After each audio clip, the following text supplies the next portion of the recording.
Welcome back to the Crypto Power Hour. Of course, the number one crypto show on Rumble, sponsored by our friends over at Solum Global with your host, George Ballantyne, and myself, Lance Miliaccio. It's the ultimate deep dive into everything crypto, blockchain, and decentralized finance. And I don't care whether you're a seasoned investor or a newbie just stepping into the world of digital assets for the very first time. This is it. In crypto, we trust. You know how we do it. George B., how are you, my brother? 7 p.m. Wednesday morning. Hump day. Right, it's hump day, yeah. I'm doing good, up and about. Been up for a few hours already. Usual routine.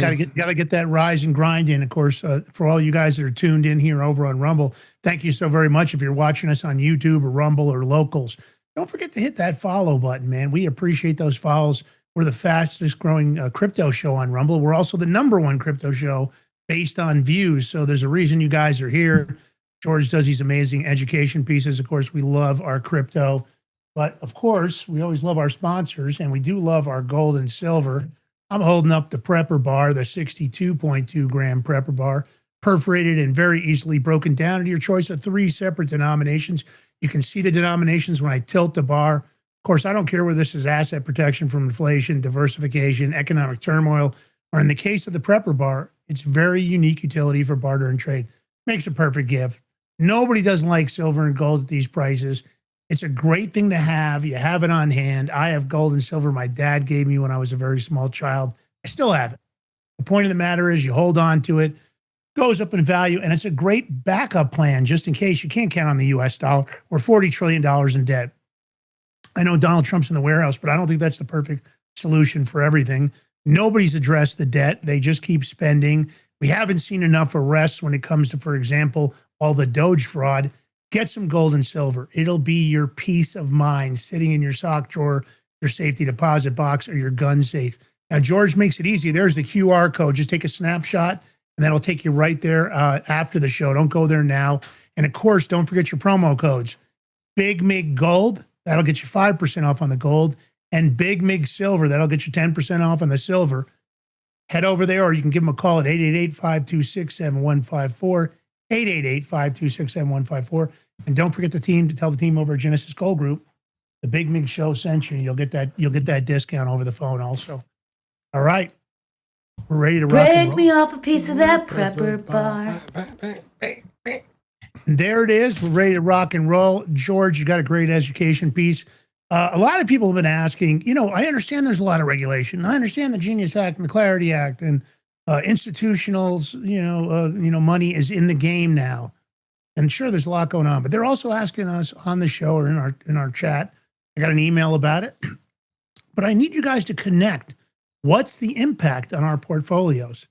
So George and I discussed it. We said, look, let's do this because I think it's a great idea. And of course, we're going to be diving deep into the biggest regulatory shift that's happening right now in April 2026. Of course, the U.S. is moving towards, real clarity on crypto.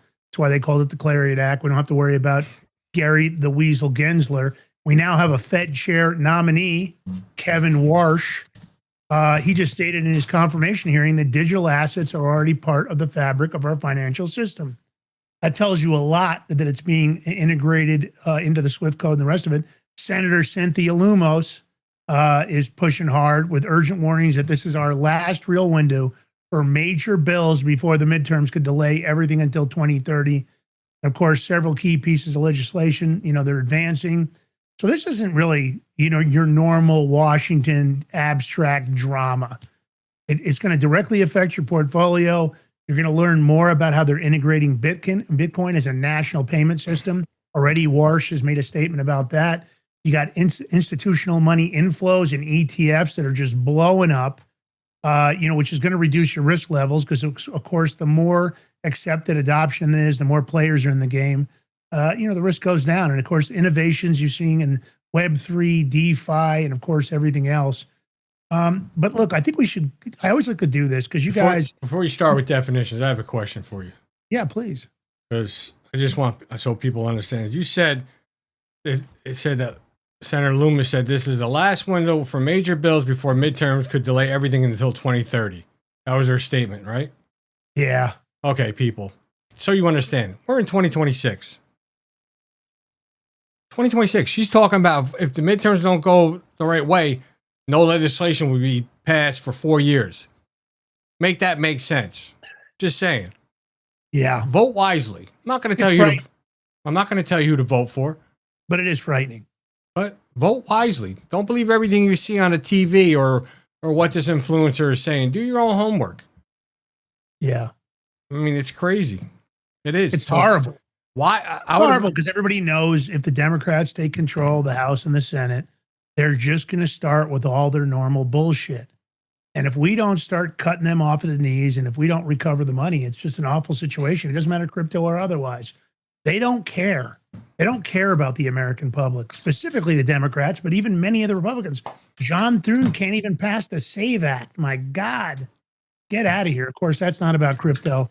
I want to stay focused. Good point, though, George. I really appreciate you making that point, too. I think it makes a lot problem. of sense. That's why I'm here to All help. right, let's do this. A lot of times you guys say, Lance talks so fast. He does. And I do. He does. I do. And so I want to slow it down a little bit. I want to go over these definitions just to start us off, because these are kind of the topics we're going to be talking about. For you guys that are experienced, just give us some patience here, and then we'll dig into all the meat of the thing. But let's talk about digital assets and crypto. This is any kind of a digital representation. It's a value. It's a store of value. It's stored on the blockchain, as you guys know. It's a secure, decentralized ledger. You can think of Bitcoin, Ethereum, XRP, Solana, any of the project tokens, any of the alt tokens, or the ISO 2002 tokens. All those like Cardano, which is ADA, and Hedera Hashgraph, and HBAR.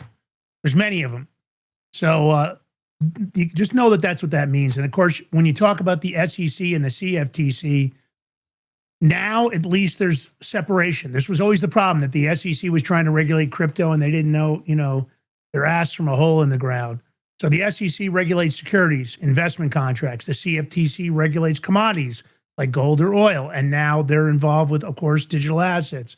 So Bitcoin is widely viewed as a commodity. It's a store of value. A lot of agencies were fighting over who gets to control it. I think it's just all about the money always.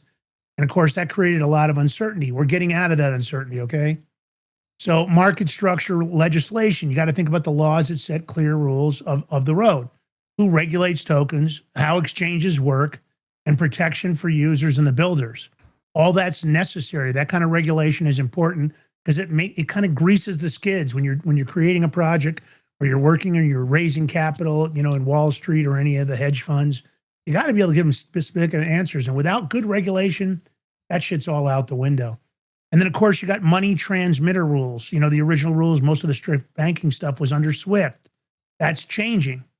Right now, the banking rules that apply to anyone moving money for others. That regulation comes from a licensing, and, when banks get their certifications and their licenses. So look, a lot of critics say these unfairly hit open source blockchain developers who never control user funds.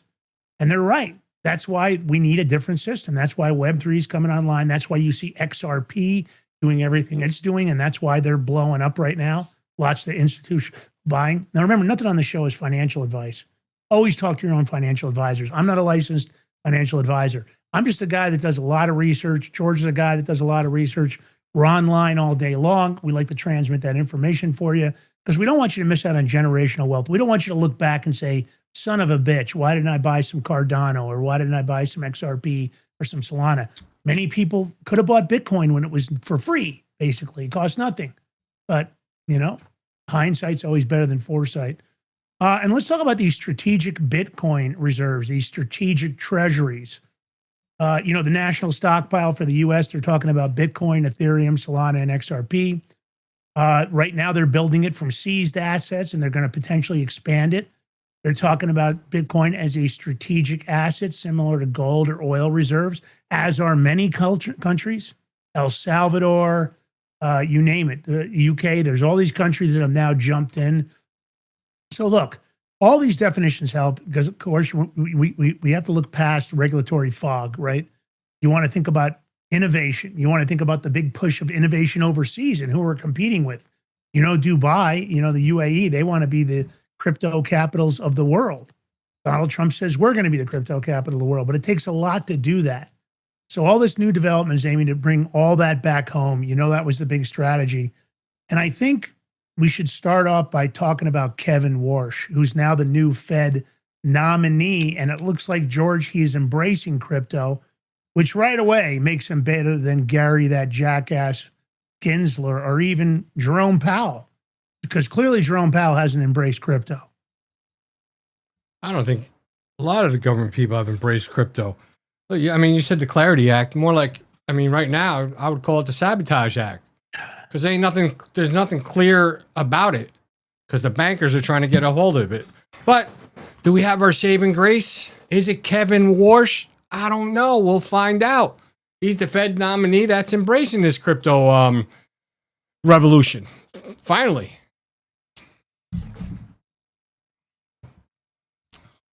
Did you know that, George? Because I didn't. I thought they were going to fight over it. He didn't get passed yet. Yeah, he just got confirmed Yesterday? April 21st. Yeah. Oh, yes. Did he? I didn't know. I didn't see it. I didn't know either. I was shocked. Interesting. And this is where Senator Loomis comes out, and he made some really powerful statements to her. We've got him here. Oh, and the Tron? Yeah. Hold on, let me get it. Well, basically, he said that digital assets are already part of the fabric of our financial services industry. I guess his financial disclosure reveals that he's got over 30 crypto-related investments through venture structures, including Solana, Polymarket Compound, Optimism, Blast, DYDX, Avi, Ripple, Bitcoin Lightning infrastructure like Flashnet, and more. So he's pledged to divest most of them before taking office, but his personal exposure shows deep familiarity with the space. He previously called Bitcoin an important asset, the new gold for people under 40. He's viewing crypto more as innovative software and infrastructure than direct threat to the dollar. He's stressing Fed independence on monetary policy. I mean, this is a major tone shift. It sounds better. And I think for portfolio impact, you got to look at it like this. Crypto, a crypto knowledgeable Fed chair. We've never had one. So this course could open the doors for more smoother banking integration, maybe to get those banks to stop playing that, bullshit games with the Clarity Act. He knows about custody. He knows about staking payments. He knows about real world assets. And of course, this could reduce a lot of fear of any kind of heavy handed rules or more pushback by the Federal Reserve. And I believe if he's really what he says he is, this could really create an environment where risk assets like Bitcoin can thrive during appropriate policy cycles. So, look, his if you look at him, nominated 2026, disclosure of 30 plus crypto holdings, April 21 hearing, and everything he's saying looks like we're ready to rock and roll, George.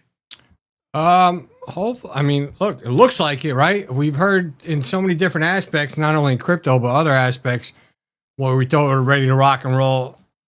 A lot of people will say the right things, let you know the right things, whether they do the right things. It's all up in the air. I have hope, don't get me wrong, but I want to see some action. That's what we need to see, action. I mean, look, you have Senator Cynthia Loomis. She's one of the crypto champions in there. She's fighting hard for crypto. It's interesting that she's from Wyoming, isn't it? She's a Republican from Wyoming, but I'm actually surprised that she's from Wyoming, to be honest with you. Well, why?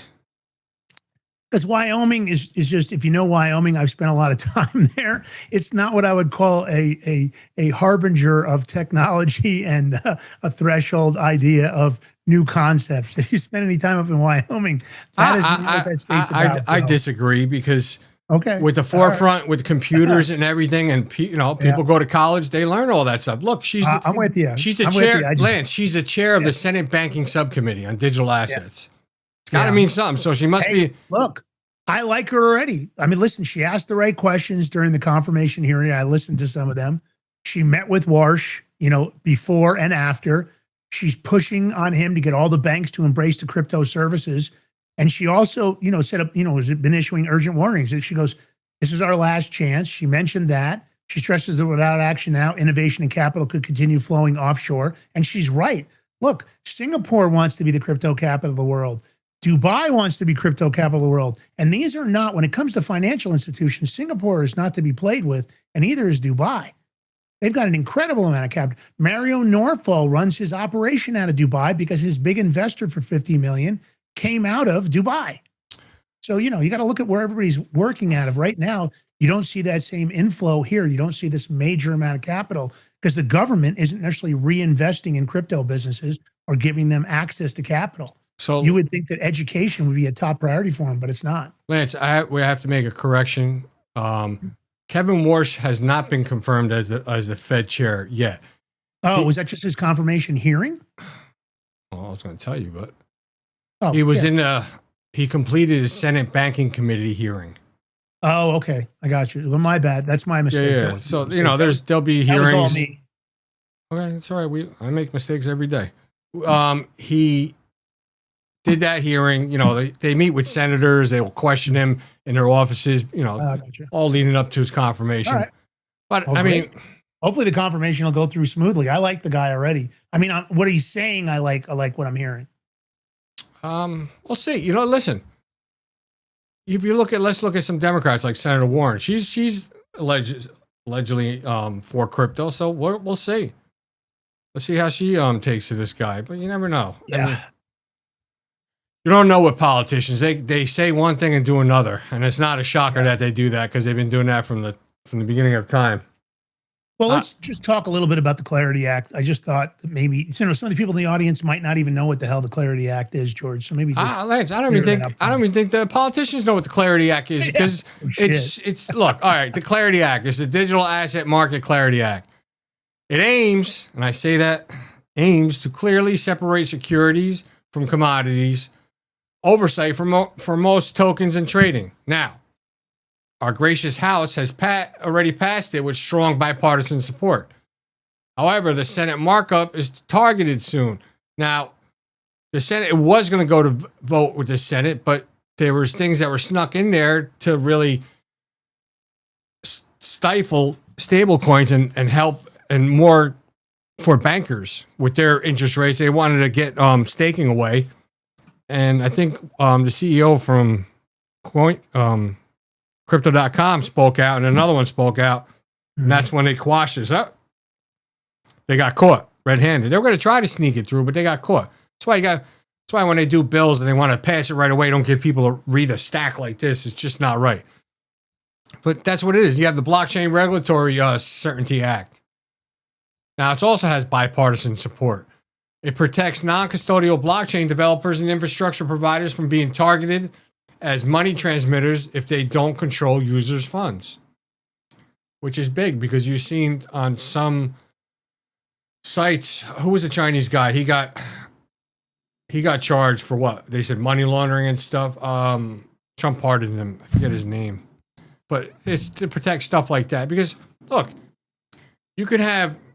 let's say you own Coinbase, there's people doing stuff on there. You can't know or be responsible for everything everybody does.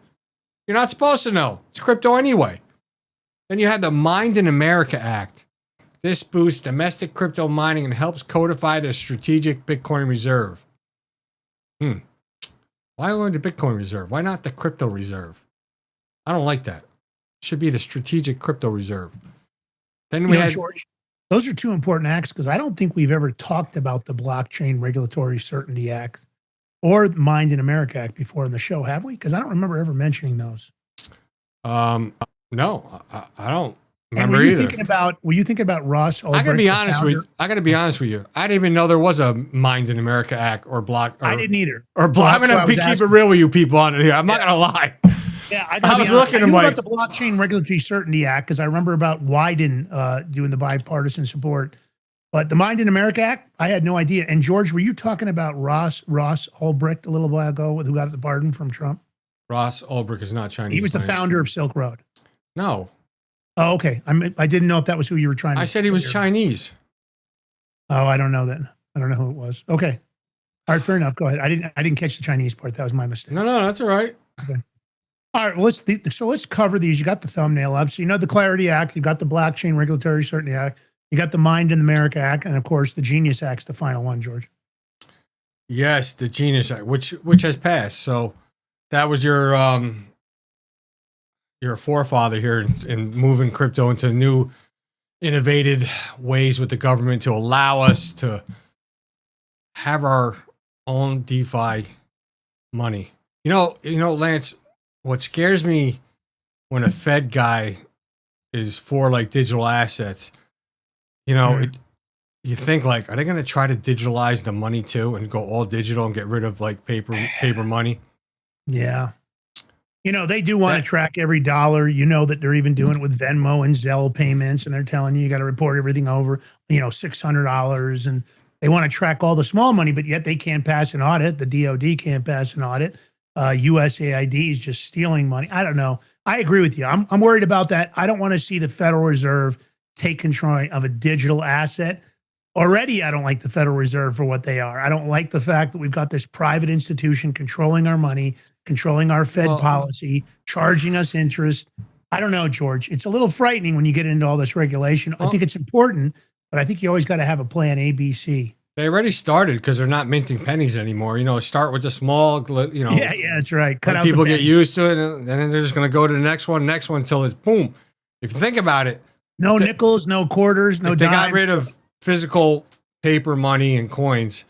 Think about how much more taxes the government would be able to collect. All that cash that can't be hidden. It'd be time to move offshore very rapidly. You have to move. I would just say a lot of people better get crypto wallets because you can move crypto a little bit here and there. Yeah, no doubt. All right, let's talk about Bitcoin. It is at the center, of course, broader portfolio impacts. We've seen a lot of regulatory topics, institutional money jumping in. Of course, Bitcoin, listen, it's the anchor right now. Every currency moves as Bitcoin moves. I hate it. I wish that they would de-link, kind of like gold and silver finally de-linked, but we don't have that. So Warsh and Loomis, they view it positively as part of the financial system, and it's a strategic asset is the way they're looking at it. Of course, you got corporate treasuries, you got government treasuries, you got all the electronically traded fund inflows, all the big money's coming in, Charles Schwab, Morgan Stanley, you name it, they're in. Potential National Reserve. They're already taking all the seized assets and they're allegedly putting them into a National Reserve. Although George and I are very skeptical, you know, we don't know if they're all getting into that reserve. You're always wondering where and who sees those assets and what's going on with them. Look, you got lower regulatory and legal risk for all the holders and projects. You got early institutional participation. Banks are now starting to offer custody, lending, and payment, and you can use your debit card to purchase crypto, where a lot of banks before would just boot you out. A lot of the banks used to throw people out for doing crypto. That's stopping. You got, a lot of people, of course, Michael Saylor being one of the biggest Bitcoin maxis, talking about Bitcoin as digital gold. You got a boost for DeFi innovation, a lot of developer activity. But look, this implementation is not going to be immediate, right? There's a lot of stuff that needs to be filled. And of course, all these final bills and all these, the Genius Act and the rest of them, they all matter. They all have a piece in the big game. So, Fed independence remains key. Midterms could shift priorities. No surprise there. Their priority will be to arrest and charge and indict and impeach. But look, you always want to diversify and you always want to manage your risk and you always want to talk to your financial advisors. I just think that if you've got a relatively large portfolio, you might want to think about putting some of it into crypto, figure out what you want for risk. So you saw that dashboard, and that was kind of how this all flows into your portfolio that George had up there. It's just a summary, and I just wanted to provide that. So look, this is big stuff. The key is that 2026, the direction of crypto is clear. America is definitely shifting from uncertainty and over-the-top shitty enforcement to regulatory clarity and mainstream integration. There's no doubt. The Fed nominee, assuming that he holds to what he's publicly stated and what his own investment appetite is, looks like we got a good shot here. He says crypto's already here. You got a senator like Loomis and Wyden. They're sounding the alarm and saying, hey, let's get this stuff done now. We don't want to wait till the midterms because they probably heard it from their own people that they're going to, do all this garbage. Shifty Schiff can't wait. He'll try to screw everything up. So, listen, none of this is going to be instantaneous. You have to be patient. And, we're still in that early stage where all bets are off in the fact that nothing is fully streamlined. There's still a lot of, uncertainty. You got quantum computing and AI, all impacts it. We do have a story about XRP. I want to make sure we share with you guys about that. But the momentum is real. It's bullish for Bitcoin. It's bullish for all the top cryptos, the altcoins, XRP, Solana, and Ethereum. If you're holding Bitcoin or you're holding any one of the big assets, I think these are solid assets with real utility. Utility is what matters. Bitcoin's a store of value, but the other coins are utility. So I think a lot of this stuff is a validation for, any kind of long-term buy and hold, any kind of dollar cost averaging. But the key is you got to stay educated. That's why you're here on the Crypto Power Hour. And if you're following us here, if you are, great. And if you're not, hit that follow button, because don't forget, George also takes the audio. He puts it on podcast platforms. We're back up on YouTube.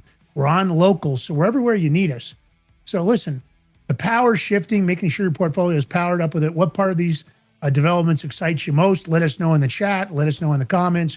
And if you want us to cover specific topics, let us know at info@thebigmig.com. George, are we going to have time to cover the XRP story? No, or where do we stand? Lance. Oh, okay. You don't. All right. Sorry. Well, listen, guys, we're out of time for today. God bless you. Have a great evening and a great day, and we'll see you at 11 a.m. for the Big Mig Show. And don't forget to follow Solum Global, the Crypto Power Hour, G. Valentino, Lance Mariacho. It's hump day. See you guys at 11.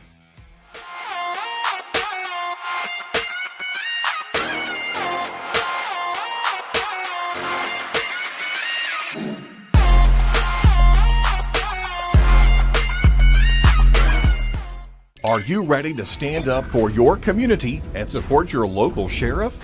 Join the Constitutional Sheriffs and Peace Officers Association and become a vital member of the Sheriff's Citizens Posse. At CSPOA.org, we empower citizens like you through weekly webinars, arming you with the knowledge to back your constitutional county sheriff. Together, we can uphold our Constitution and ensure liberty and justice for all. Your community needs you now more than ever. Visit CSPOA.org and join the Sheriff's Citizens Posse today. Make a difference. Stand for freedom. That's CSPOA.org. Your country, your fight, your future.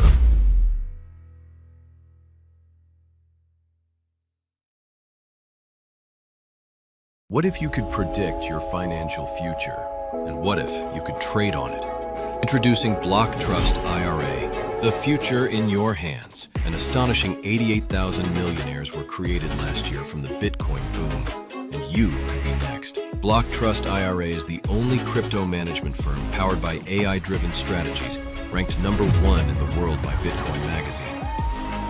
The Block Trust IRA platform is built for everyone, from first-time buyers to seasoned investors. Predictive AI technology that was once only reserved for insiders and elites is now available to you. It's time to leave the old buy and hold strategies behind. Your assets are protected with military-grade security, offline cold storage, and $200 million in insurance. Visit BlockTrustIRA.com to book your free consultation and ask how to claim up to $2,500 in deposit bonuses today. Bitcoin changed the game. AI changes the strategy. Hi folks, I'm here today to introduce you to the Prepper Bar from PrepperBar.com, the most unique precious metals product we have seen in a long time. These 62-gram bars are perforated and easily broken down into your choice of 3 different sizes to fit a multitude of needs. Whether it be from asset protection from inflation, economic turmoil, or its unique utility for barter and trade, the Prepper Bar makes a perfect gift for all the precious metal lovers out there. Exclusively made here in the USA and selling out fast. Available in both gold and silver, these slim Prepper Bars fit neatly in your wallet, and their utility enables use in any situation. Forged through rigorous training and honed by the finest instructors on Earth, these canine units serve beside our nation's warriors as they fight to preserve what we cherish. When these warriors complete their duty, the Warrior Dog Foundation provides them with a home deserving of the service they've given us all. At our state-of-the-art kennels, they receive rehabilitation and care suitable for heroes, because that's what they are. Be a part of giving them a future today. Visit WarriorDogFoundation.org.